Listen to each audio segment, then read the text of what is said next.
Hello, my name is Barry Scott Will, and this is my very first reaction video, and I hope there will be many more.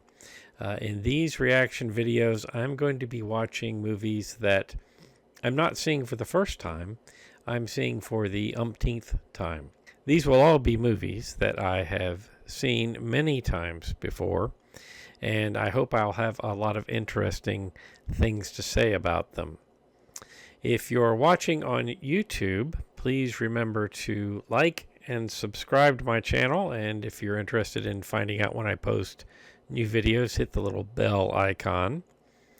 And if you're interested in seeing the full watch-along video, you can find that on my Locals channel linked in the description. You will need your own copy of the movie to watch along on Locals. I can't show the entire unedited film. My choice for the first movie I'm going to react to is one of my top 5 favorite movies of all time.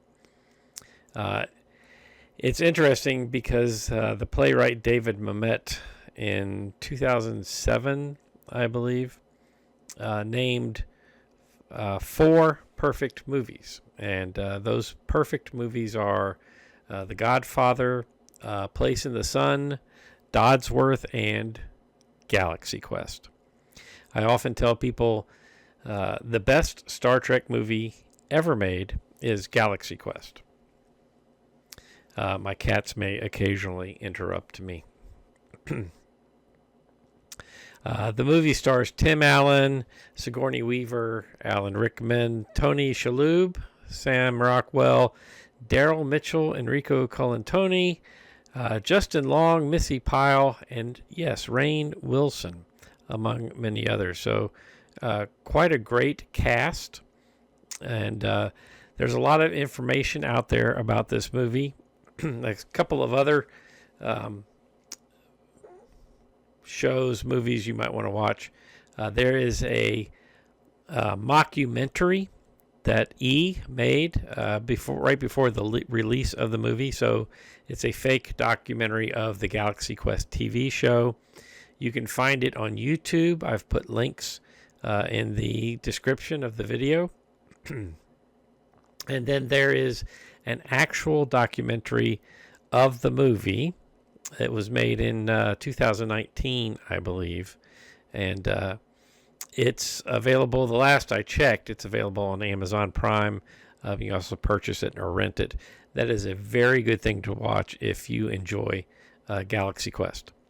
All right, let's get into Galaxy Quest. So the DreamWorks logo and music are going to segue right into the Galaxy Quest theme is beginning. Excellent score from David Newman. Really has that epic space adventure feel. And we start in the 4:3 aspect ratio of TV series from the all the way up through the I guess 90s. Will Wheaton, who played Wesley Crusher, loves this film. In fact, he's in the Never Surrender documentary. But he has said that he wishes they had cast him in the movie as a fan who keeps screaming about how wrong it is for a kid to be on a spaceship. One of the unrealistic things about it is that here you have a show that's been off the air for 18 years, and they're still doing conventions, filling up convention halls. This is a 3-day GalaxyCon, and they haven't made any movies. If this were today, there'd already be 3 or 4 series all on 2 different streaming networks all running at the same time. Sigourney Weaver obviously was already a big sci-fi heroine by the time this movie came out.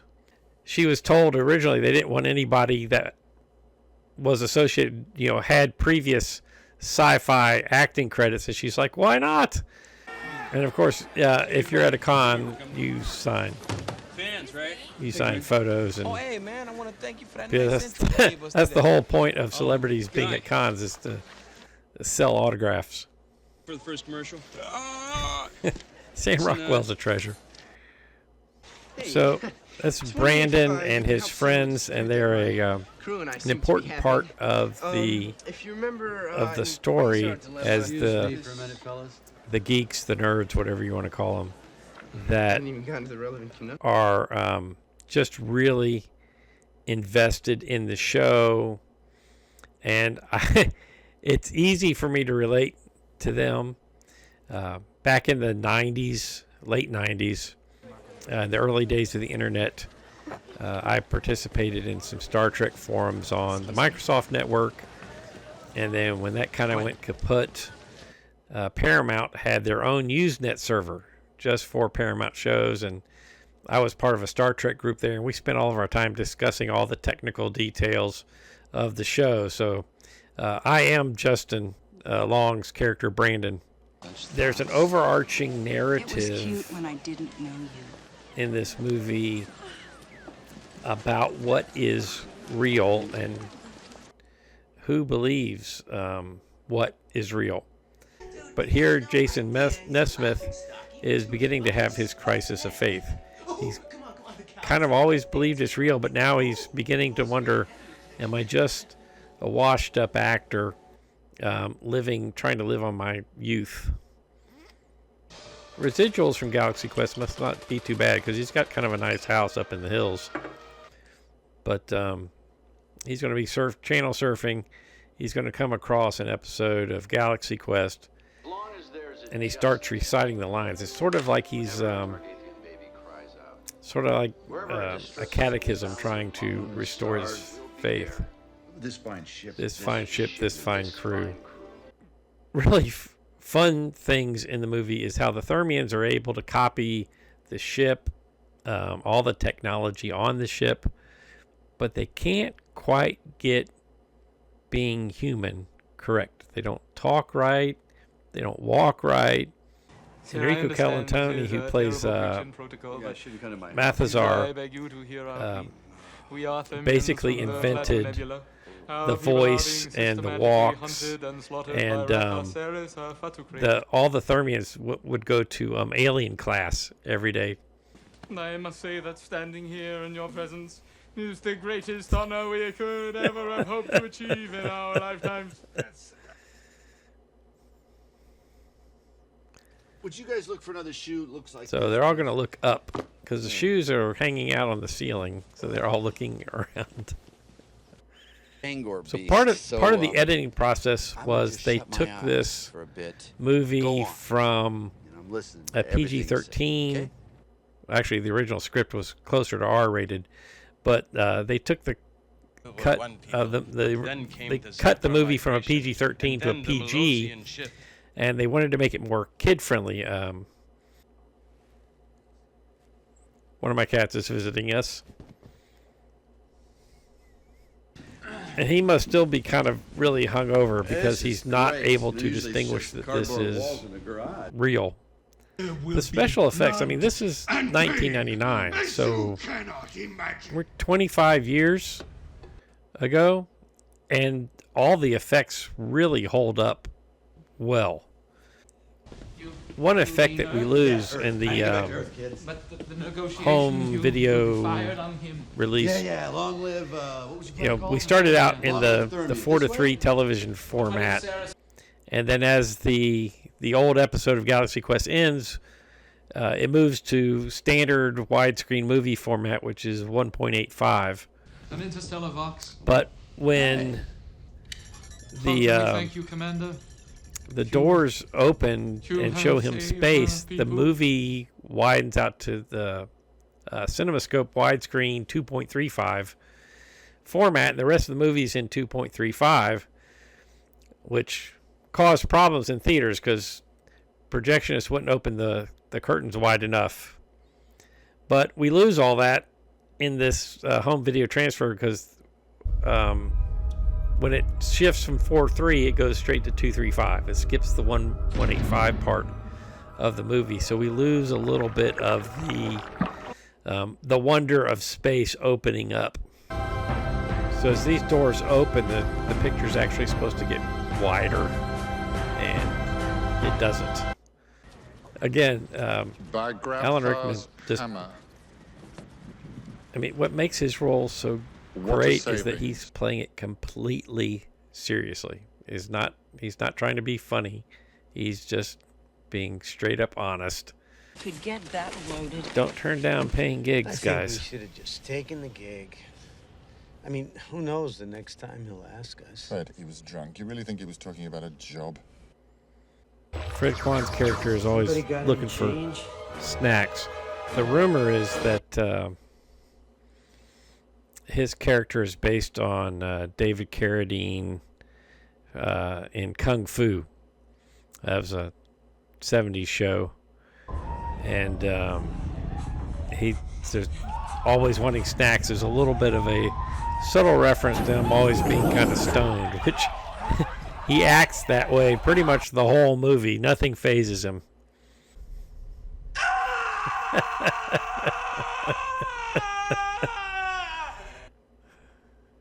Oh, you've grown. Take Sergeant Chen.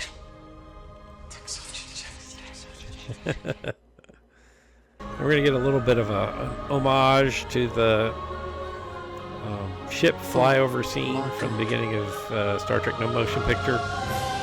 Also, they did one at the end of Star Trek IV Voyage Home.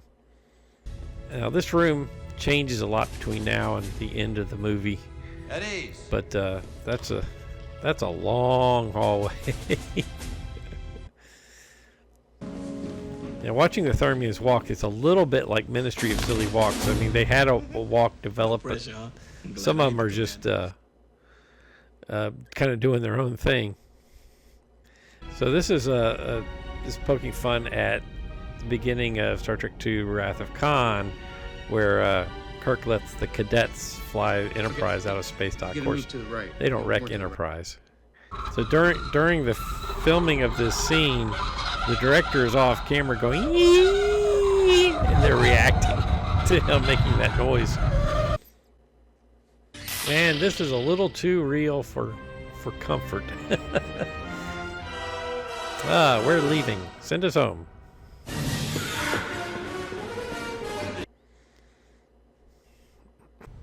Gave you the kill gesture.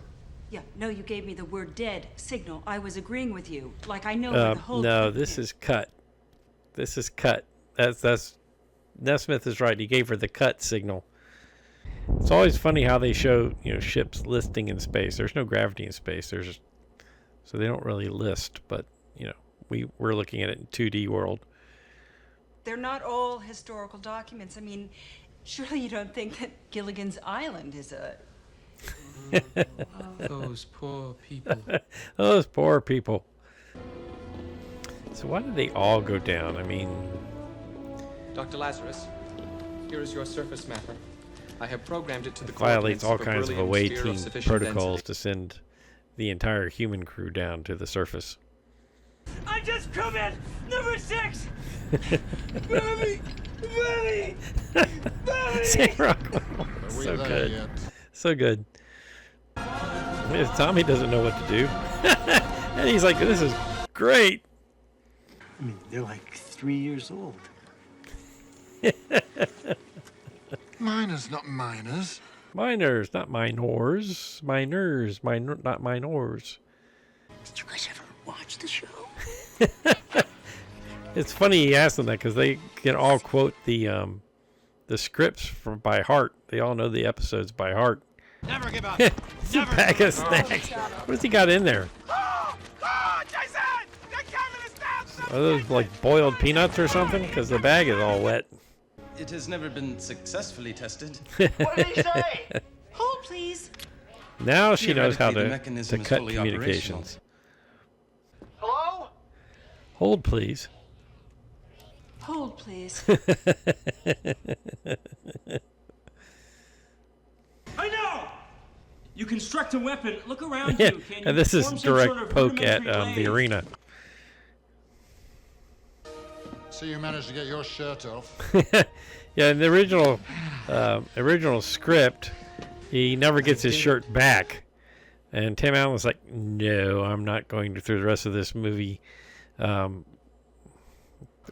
naked. Engines and So, pods? oh, there's a shirt. Perfect. Where did it come Crank from? this sucker up We and don't drop know. us off. Computer. Tim Allen had such a Show the tough time historical filming documents of the Galaxy this Quest missions. scene that after, several takes, he's like, I just can't deal with these emotions anymore. I got to go back to my trailer. And then supposedly, Alan Rickman said after, Alan went back to his trailer, Rickman says, I think he just experienced acting. Because even while he's telling Mathesar the truth in quotes, We lied. There's he's no realizing National that Space Exploration Administration. no, it's We not a don't have lie. a, ship. They're there now, and they have to do something. You seen stealing hack? Oh yes, episode 17. Right. See, they know all the episodes by Well, heart. How does it That's- feel, Jason? The Galaxy Quest is their reality, and now it is Hundreds to die actual just reality. because of you. The nature of truth, the nature of what is and isn't real. Sorry, the door's a little sticky. It's a little See that? I'll sticky. get one of my boys up here with a can of WD-40. That's a great line. Now, just 10 more minutes, okay? The scenes with his parents having to take out the garbage and things like that, it's just so relatable. On the way. So there was a All right, we're at level C, hallway 5. Now actually a series, Go to weapons a Galaxy storage. Quest There's mini second series left through the in passage. the planning stages, and then Alan Rickman passed, and that was such a sad thing. You can't make new Galaxy Quest without Alan Rickman. Level 5 This is some really, this is Still got the 1999. This is tools some to pretty walk, right? advanced Yeah, I've got sectors 1 through tech 28. I think Hall's for 1999 to have video conferencing over 56K. Of course, this is one of the big tropes in science fiction. You got starships where space is at a premium, and they just have these giant holes, and the Omega 13, I guess it's just taking up some of that, but why all that extra space and they have to walk over? I mean, what is all this extra space doing? All right, and now Guy is his. I got this. I'm okay. I'm Yeah. gonna be able to hold him back long enough for the aliens to escape. Guy doesn't get as big of a jump as everybody else, but he's the willingness to I'm a dead man anyway. If I'm gonna die, to sacrifice I'd rather go himself out of here than a coward. is probably his moment where he's like, okay, Relief. I can be the hero too. Why is it here? Because it's on the television show. And she's exactly right. They just Okay, Commander. Now, as soon as the there's first all these crush just hits you- corridors, and these things serve no purpose. They were just there for an episode to make it more dramatic. Now he's lost his gun, but and then there's the fire. So the story is that Sam Rockwell went to the writer and said, "Hey, can I put this line in?" I'll tell you which one it is when it comes up. Fred.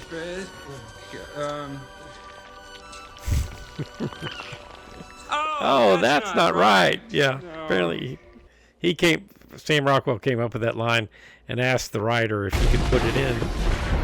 It's just great. Oh, that's not right. Commander Taggart has saved us. Jason Nesmith always gets the credit. And here's where Alexander Dane becomes Dr. Lazarus, and oh my goodness, it's so good. Breen and Rickman are so good in this scene. Medical quarters and you'll be fine. Poor Breen had to have that It has been my greatest honor to liquid serve in his mouth.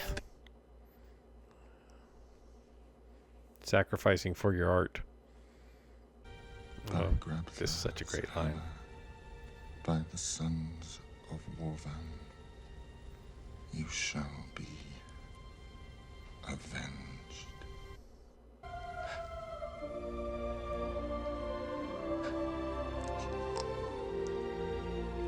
Make you choke up every time. This is one of the best bits.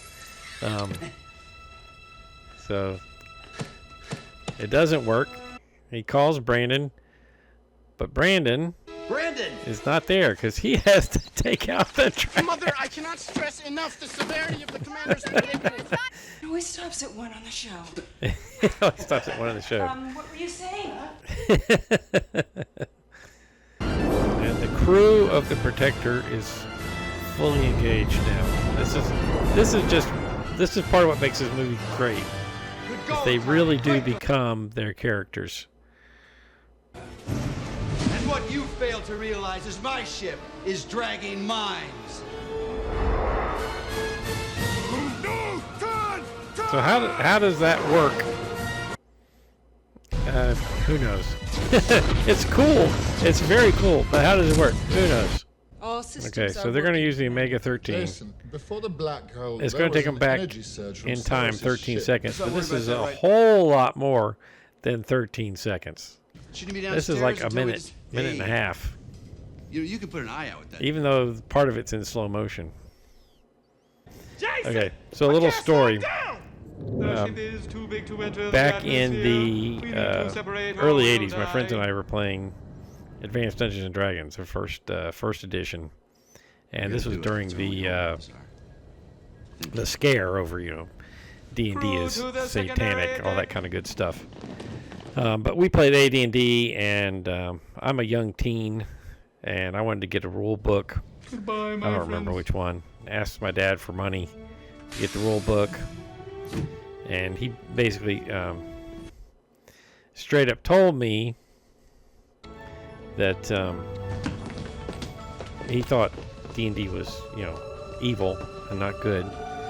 But at least you're not on drugs, he said. So he gave me the money for the book, and I just makes me feel this next scene in my soul. It really just resonates with me when Brandon has to explain to his parents what he's doing, and his mom comes out with a line. Oh, the Protector got super accelerated coming out of the We black don't hole, know. And it's like nailed the You atmosphere might be at something Mark wrong 15. with you, and then.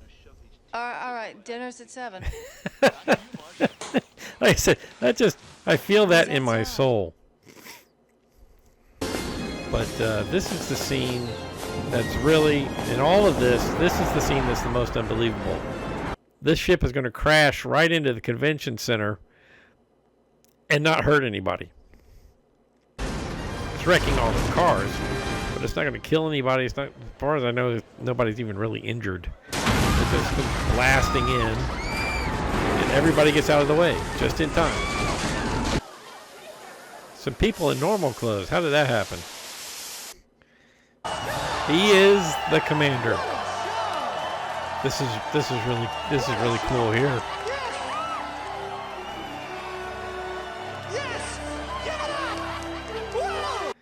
This is really funny here. The MC says, "Don't forget to buy your merch on the way out." We just wrecked the convention center, but make sure you get your t-shirts. The score is so beautiful. On your way out, thank you. And introducing Guy Fleegman. If my last name was Fleegman, I wouldn't want anybody to know what it was. Do I have a last name? Do I? It's Fleegman. And there we have it. One of David Mamet's 4 perfect movies, and the best Star Trek movie ever made. So I hope you enjoyed watching along with me. Hopefully I gave you some things that you hadn't heard before. Again, go watch the Mockumentary that's on YouTube, and look up Never Surrender, the documentary of the movie. They're both really, really good. So look for me next time with another movie I've seen umpteen times. And I'm Barry Scott Will, signing off.